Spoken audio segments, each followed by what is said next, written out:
great work. Like all of the work done with this workshop group. So here is some fantastic work done by Busan. Ooh, let's see where she's sitting. She's right. I just wanted to see her. Where we did we clustered users based on their hosting behavior. So Sanjeev asked about time zones, and Leo had adjusted for that in those plots. But time zones maybe don't capture all of the information that we're interested in about hosting behavior. So for example, I live on the East Coast, and I host in the East Coast time zone. I'm not sure if my Twitter knows that, but I would never post before 7 a.m. That's ridiculously early. This is kind of early, in fact. I will tend to post, but posting at midnight, totally normal for me. And so we're clustering on users based on their time of day posting behavior. We have some interesting results here, where you can sort of see cluster. So on the x-axis here, cluster 3, you can see those are sort of the night owls like myself, and kind of not adjusted for time zone. So that's 2 a.m. here. That's pretty late even for me, but for somebody on the West Coast, that's a good night owl behavior. We also saw users that post throughout the entire day, which is some of what Leo just showed you. And that's in cluster 0 and a little bit in cluster 1.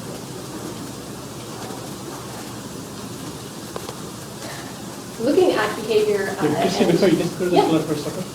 So are the clusters, the vertical ones, somehow normalized, or is it just activity so that? It's just activity, it's raw counts. Okay. Right. No, I was just wondering why some of them had peaks and others didn't, so it's just raw. Okay. It's just more activity. In other words, those who post at 1, 2 a.m. also happen to post more. Those who posted at, those users in in cluster 3 are posting almost solely at 2 and 3 a.m. And not across the rest of the day, so it's not spread out. Each column sums to 1. Yeah. That's what I was asking. Yeah. Okay. Each column sums to 1. Thanks for the That's what I was asking. Sorry. What I meant also. Okay. We talked a lot about, and we'll continue to talk about behavior in time, and changes in behavior in time, which is part of what we were looking to capture this summer. For some users, we found that posting behavior changes right before a suicide attempt, where suddenly they had been posting pretty regularly to social media, suddenly they stopped for a fair amount of time. We saw that in a good chunk of our data, about 20% of the suicide attempters for whom we had an exact date. So that's something that might be useful for a predictive task. We also saw some other users where their posting behavior changed after a suicide attempt. In many of those cases, we went and looked at some of them, that's a hospitalization. So they're just removed from social media for that.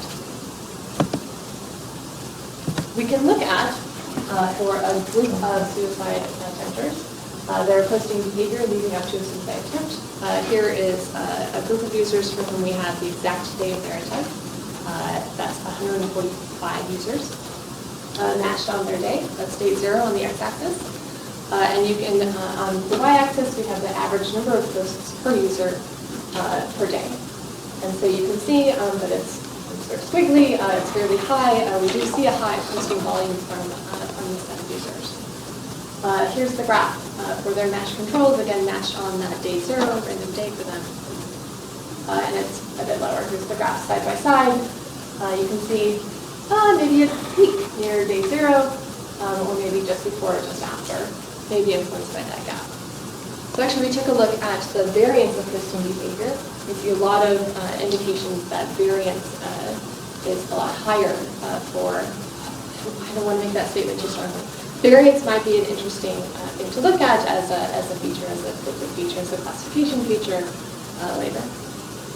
And so here's the variance of our suicide death, and you can see it's very high around day 0. And for the match controls, a lot lower. Here's those plots side by side. So all of this to say, again, these are sort of features that we're generating to put into our infrastructure that we've built up over the summer to use for classification for prediction tasks later. Next.